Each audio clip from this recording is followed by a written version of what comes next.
Ang ganda ng bahay ng pinsan mo ah. Bahay niya ba yun? Pero paano mo usually sineselebrate yung mga Bahay ng kamag-anak niya. Pero sila ang nakatira doon. Sa mga ganyan, ako talaga yung nag-lead pagdating sa mga celebration. Hindi kasi ako pagdating lalo pagdating sa family. Talagang ako yung nagsaset. Oo, parang siya lang pinagbantay. Talagang gusto ko. Oo, normal yung pinsan mo yun. Inom din yata ng inom mo. Tapos pag-i-invite din ako. Let it go. Let it go.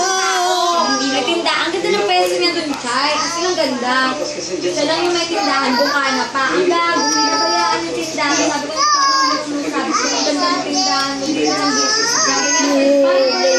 Paano ko ba na may tutuloy yung tindahan mo? May barkada ko pumupunta. Inom, libre man. Teka, tarantado ka. Nagpapainom ka ng libre. Ang laki ng tindahan niya. Bukana pa siya. Ang ganda nga sabi ko. Ang ganda ng pwesto niya doon. Tarantado yun na nainom. Sugal yata ng sugal. Babae pa ng babae. Sabi nila Maya, yun nga daw. Lagi daw magpapadala ng babae. Nag-aarya mag-inom. Wala. May girlfriend. May nalagyan